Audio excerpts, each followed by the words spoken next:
Thank you for this nice, very kind introduction. So it's a great honor to be here today, and I'm really humbled, especially when I read the bios of the other inductees today. So I spent a good part of my life trying to understand how boundaries between groups can be made more permeable. And shortly after Trump was elected in 2016, one of his very first executive act after his election was to pass a travel ban toward Muslim countries, and also other decisions having to do with reducing the rights of trans people. And as a cultural sociologist, someone who studies the interaction between culture and inequality, I thought, I know exactly what is happening there, is making these boundaries more rigid. And of course, this is very upsetting to many people, but the average citizen doesn't necessarily have the language to understand these mechanisms by which boundaries are made more rigid. So I thought I should write a book that would help the general public understand how boundaries work, how these definitions of work can be transformed. Now we hear a lot of calls for greater empathy, but in fact these are cultural processes, and I wanted the general public to understand this. So I decided to write this book, which came out in September of 2023, titled Seeing Others. And to explain to you what this book is, I show you two covers. The American version, Simon & Schuster, you have the circle of people who feel that they belong, which I call cultural membership. They're worthy, they're listened to, they are defended by others. And you have groups of different size and different colors that are further apart from the center, or wanting to be in, if you want. So this design really shows very clearly what this book is about, whereas the British subtitle, which is different from the American subtitle, really captures what the book is about: how to redefine worth in a divided world. So the context in which I wrote this book, I started writing it, well, actually doing the research in 2019, is one where you had an explosion of social movements, which all had to do with recognition claims. So these are groups that feel they have been treated unfairly, their dignity has not been respected, so they take the street to protest. And this is happening at both ends of the political spectrum, and it's happening in Europe as well as in North America. So you have Black Lives Matter and Me Too. You also have MAGA, which is often associated with working class men who have been downwardly mobile and who are embracing nationalism, a high status characteristic, their American nationalism, to lift up their worth. You have the farmers in Europe. So for me, this was also a moment where I was slightly depressed, like many other people, and I decided to look at the literature, the social science literature on hope. There's a very interesting literature that's been growing rapidly on how people imagine the future, which has everything to do with hope. If you feel like you're in a dead end, if you cannot think about alternative, it's easy to be depressed. And what that literature says is that this can very much be influenced by the narratives to which you are exposed. The field in which I work, cultural sociology, since the mid-'80s, has really focused on the analysis of the scripts that are available to us. These tools that are made available to us in our environment on which we can draw to make sense of what's happening to us. The meaning-making process is very much influenced by the cultural structures, we call them cultural repertoires, in which we live. So an alternative to simply telling people be empathic would be to try to think about how the cultural structures in which we live can be shaped differently in such a way that they're becoming more inclusive and less focused on what someone like Jonathan Haidt calls tribalism, which is the notion that we are wired to like people who are like us and dislike people who are not like us. And that's tied to an argument about human nature. I don't know anything about human nature. I'm interested in how can we structure our environment in such a way that people are more likely to define group boundaries in a much more fluid way. So that's my intellectual agenda in this book. So to study the transformation of repertoires, I decided to conduct in-depth interviews. That's the methodology that I typically use with people whose job it is to create narratives. So it was the pandemic, great time to conduct interviews on Zoom. No one was working. So we decided with my research assistant to look at people whose job it is to create narrative and people who are extremely influential in doing so. We were able to get hold of a lot of people who are working in Hollywood. One of these people is Joy Soloway, who created the show Transparent. Some of you may be familiar with it. It was on Netflix, very popular.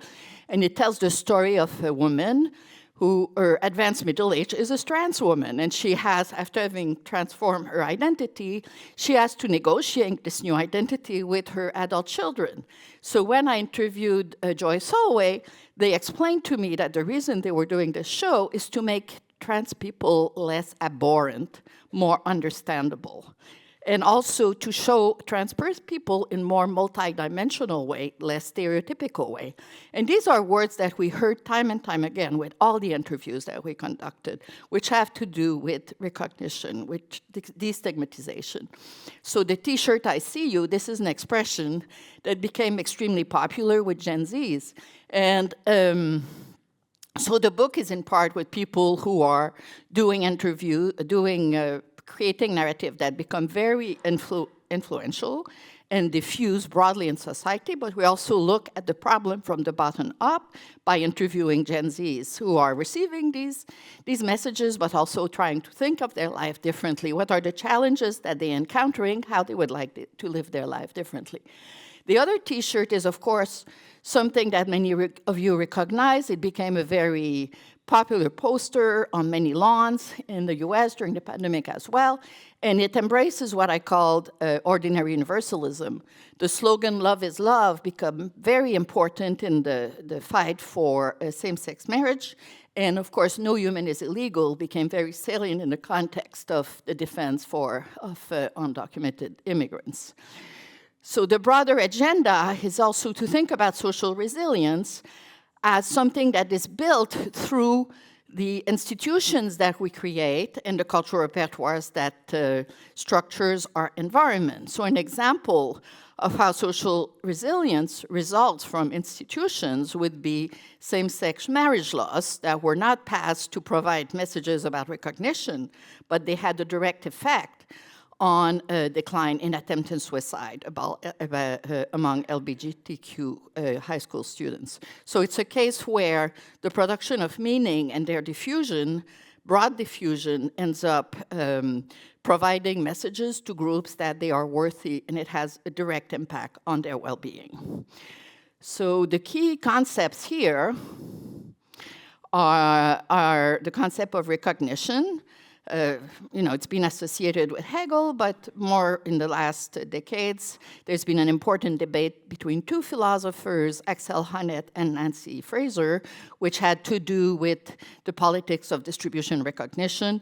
Should politics focus on the distribution of resources or the affirmation of people's identity and dignity?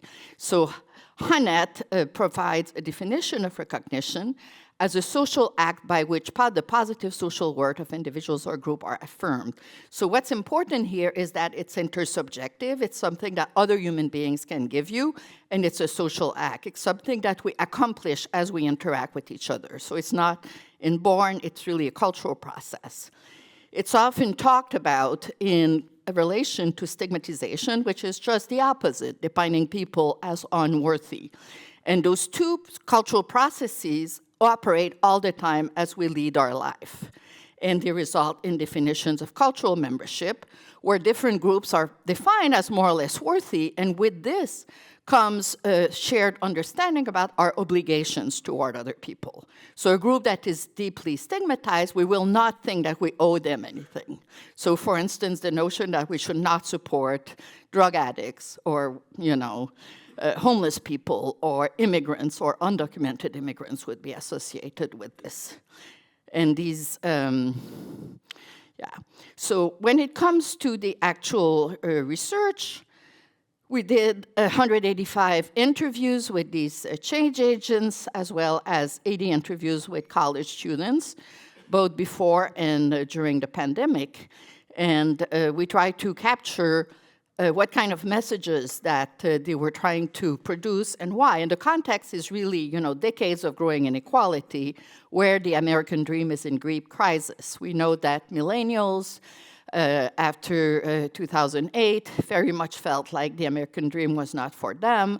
We've had a major mental health crisis among Gen Zs. All of us who teach undergrads know that this is quite acute. So they really like grasping for an alternative. And what we found through our interviews is what's the content of the alternatives, which is what I'm going to talk to you about. So this required thinking about who are the agents who are really transforming the narratives in which we live. What are the new narratives being produced? So we identified a number of organizational fields that play an important role. So that's only some of them. The universities should be there as well. And we reached out very broadly through various networks to identify people who would be interested in being interviewed. And we asked them questions precisely of the kind that I asked Soloway about transparent. What are you doing? What are the messages? So 75 interviews with stand-up comic, for instance, where we develop a typology of how they talked about the messages they want to diffuse. Some of them said, our job is not to force people to eat their vegetables. We want to get them to laugh, but at the same time, we plant little jokes about racist or about sexist people or about, So there's a lot of implicit meanings that are being diffused. So here you have some of the people we were able to interview. For instance, Michael Schur, who created Park and Recreation and The Good Life. A lot of people who were really, really influential. Shanning Donghae, who was a director of Netflix at the global level and decided to diffuse Black Panther in Africa and India. African-American woman, when I interviewed her, she said, I really wanted to put Black Panther to make it available in Africa so that the young African kids could see this story, a very epic story of a successful, African society. So there was a lot of consistency of what they were talking about.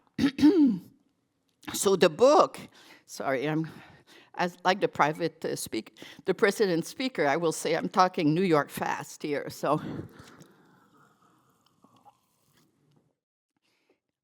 it's a very short period of time to provide a lot of content. So the book as a penultimate chapter, which is really to tell the general reader what they can do to contribute to making group boundaries more permeable.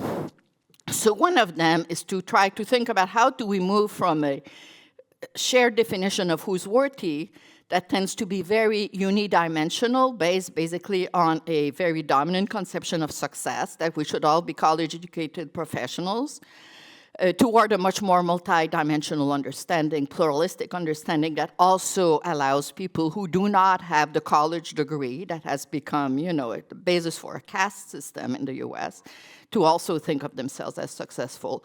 The book also talks about how stigma has been reduced in the past. I provide the case of people with HIV/AIDS and compare it with people with obesity. The first group has become very destigmatized since the beginning of the HIV/AIDS crisis in the 1980s, whereas this has not happened with obesity. So we ask ourselves, if we look at this template, we understand how it has happened in the past, how can it happen more? So again, it's really an argument that the transformation of these boundaries is something on which we can have an impact. And the third aspect is ordinary universalism that is very much embraced by Gen Zs, the Gen Zs we interviews. And that's often called woke culture, but what characterizes it is that these young people are very much committed to leading their best life now because they don't believe in the American dream, and therefore it means that they want to lead their life today in a way that is very authentic with who they think they are. And they also embrace inclusion. So that's why the non-binary, for pronouns and the non-binary restroom become so important to them because they want to affirm people's rights to be who they are. So if I had more time, I would give you a lot of evidence about these three processes, but I'll see what I can achieve in the time that is left. So the common dominant understanding of who's a worthy self, as I said, are people with a college degree who can consume. People in this room would be example of this, and it comes with a focus on self-reliance, competitiveness, meritocracy, but we know that meritocracy is very much of a myth to the extent my children have two parents who have a PhD. They're born on an escalator. Of course, they can't demonstrate hard work and persistence, but nevertheless, they're born with such advantages. And we can see, looking at surveys, that belief in meritocracy has increased exponentially across all advanced industrial societies since the 1930s. So it's a myth, but at the same time, one of the big problems with meritocracy is that it really leads to a society that is increasingly bifurcated because the winners, people like us, upper middle class people, are constantly depicted in the media as worthy.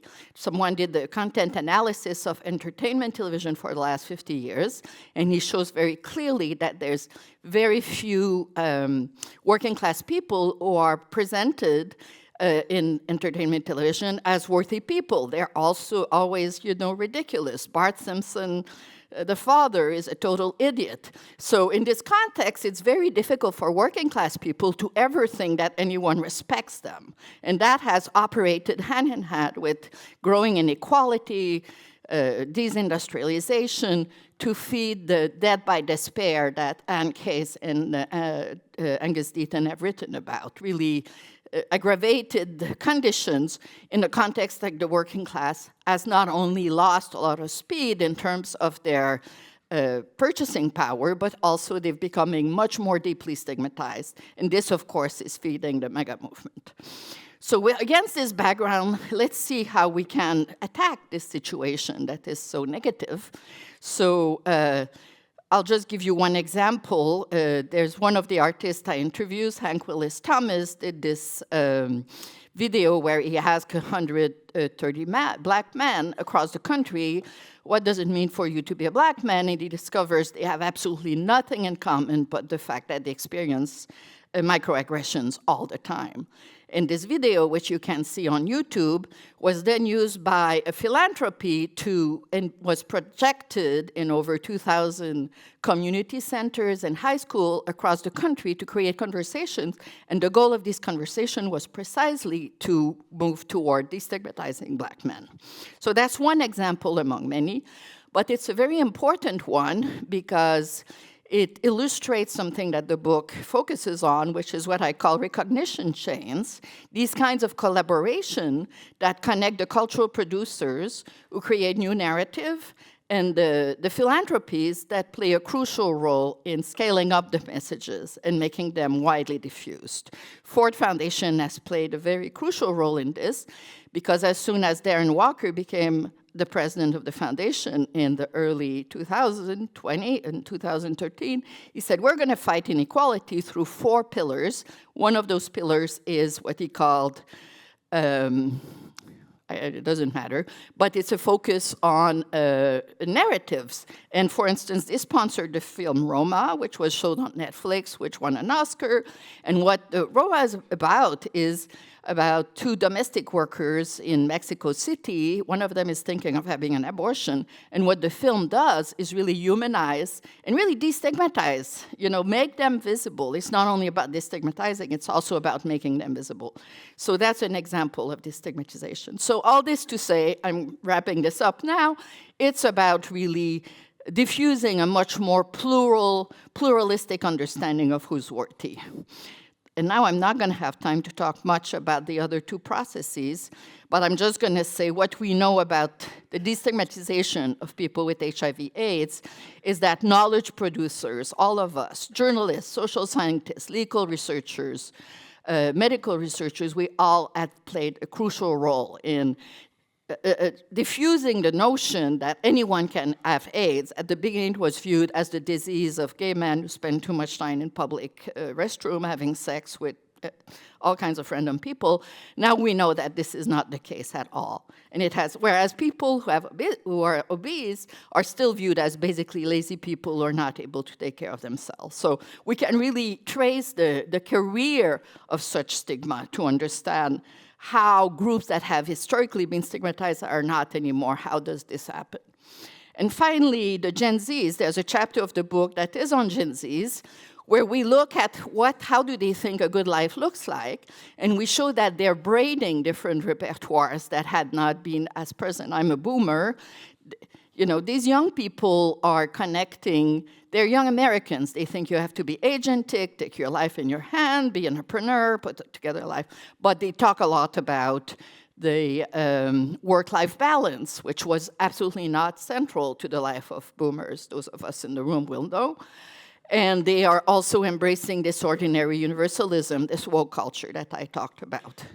So the result, and the book is very much about hope, because what it tells us is that, here I'm using the metaphor of 1,000 points of light, all these profusion of narratives is happening. It has happened during the period when I did the research. That was a fact. You might think, what is she talking about? Now we have Trump in power. Why should we be helpful? Well, these thousands points of lights are still happening. People are still producing all these narratives. Of course, there's a tug of war in the public sphere about which ideas are going to get most traction.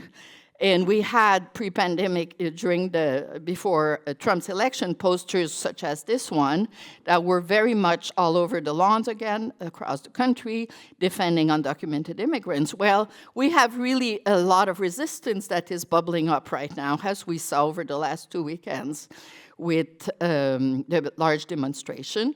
Trump has done all kinds of things to attack the very agents of change, the kinds of people that I've studied, but at the same time, and I just published earlier this week, this article in Salon that describes the mobilization across the red state to fight back against Trump's attack toward the NEH and other organizations that are precisely focused often on creating a narrative. So the takeaway would really be that, you know, this process of definition of worth is happening all the time, and every social movement you will always have reaction, counter-reaction to any social movement. It will happen again.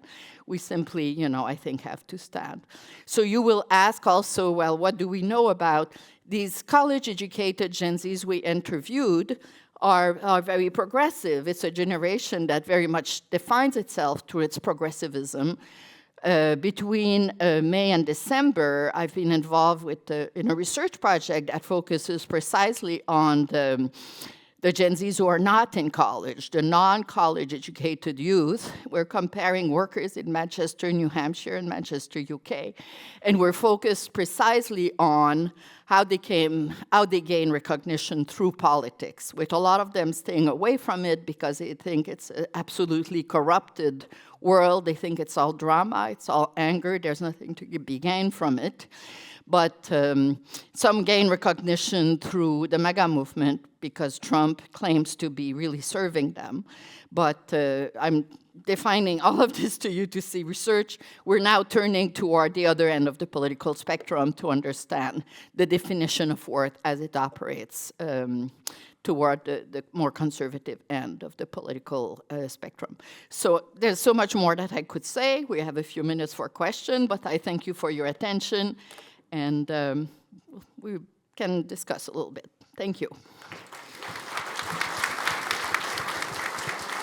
Thanks so much. I'm sure Michèle will be happy to answer questions.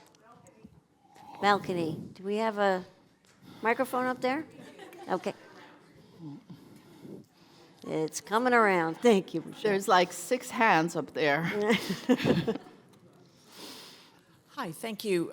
Michèle, my name is Nina Jablonski. I'm from State College, Pennsylvania.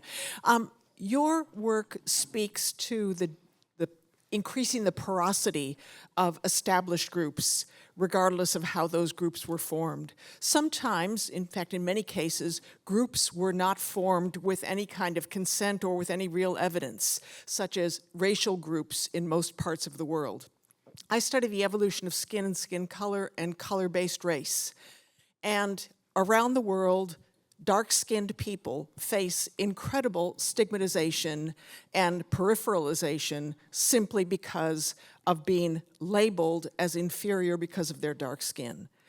How can your research on increasing group porosity and reducing stigmatization actually help us reverse or somehow change the groupness of those inadequately and inaccurately defined groups? That's a great question. So this concept of groupness depends on a number of things, including the cultural repertoires that are dominant in the context in which they live, and this same process of stigmatization and recognition I talked about. Those of you who don't know, I'm French-Canadian. I grew up just next to Ottawa when I was growing up. The main divide in Canada was it was linguistic. It was not racial at all. It was, in the past, it was religion in the 50s. And before it was religion, then it became linguistic. But now in Canada, people are very aware of First Nation who were absolutely invisible when I was growing up. They were, important communities living 2 hours north of where I grew up. No one knew about them. And now they are widely discussed in the Canadian context. We've had the Truth and Reconciliation Commission. Same thing with Black Canadians. They were absolutely invisible. Now we have growing awareness. So I think the phenotype is always, a number of markers can become very salient, and what becomes salient depend on history, certainly, but also there was we could talk at length about, the constitutional crisis in Canada, the transformation of immigration. So I think there's nothing inherent. I learned, for instance, that albinos in some African contexts, this is really the group the most stigmatized, and they would not be stigmatized in the North American context. They are viewed as magical. So we really, this is a social science question that we can actually study, and it's not based on absolute understanding of color, skin color. Other questions? In the back there, maybe? Below? Hi, Michelle. Thanks for a very interesting talk. I think I have to get your book. Also a... Yeah, there's a young man there, too. Yes. Yeah. So you had an alignment of conservatives with not going to college and progressives with going to college. Yeah. I do know a few conservatives who have gone to college, and I wonder what effect they might have on your study. Yeah. Or your conclusion. Well, my study is a study of cultural production. It's not a study of cultural reception. The part of the book that is concerned with Gen Zs, we studied them as cultural producers as much as we studied them as, to capture their... We have questions about what they consume, but that's really not the center of it. So the book uses survey data throughout. I'm not claiming that, but we know, looking at the profile of the voters of the Democratic or the Republican Party right now, that the non-college educated have moved massively toward the Republican Party. So, this is a very well-established finding.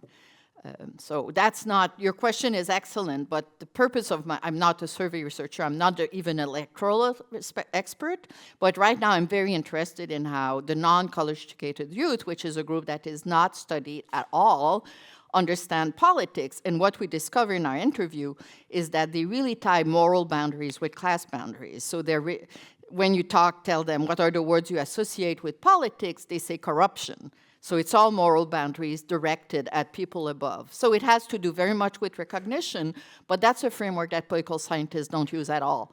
They are described as low information voters, people, I'm not being overly critical of political science here, but the model of the informed voter is so much at the center of much of the work in electoral politics. So I think there's really room for much more collaboration between our discipline, because people like me, I study moral boundaries. It's one of my expertise, and I think moral boundaries, everything that Trump is doing is very much about, moral condemning of the, Latin, Central American immigrants. Morality is all over the place, and that's how he speaks to his supporters all the time.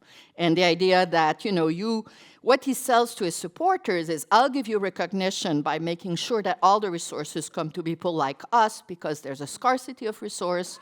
So therefore, we eliminate everyone else who is needy and focus on our needs. Therefore, Ukraine, Gaza, trans, undocumented immigrants. So there's a lot of logics to it, which I call recognition through exclusion, whereas those who support the Democrats do recognition through inclusion, and often they tie this to their identity as people of color and immigrants among the people we interviewed in New Hampshire.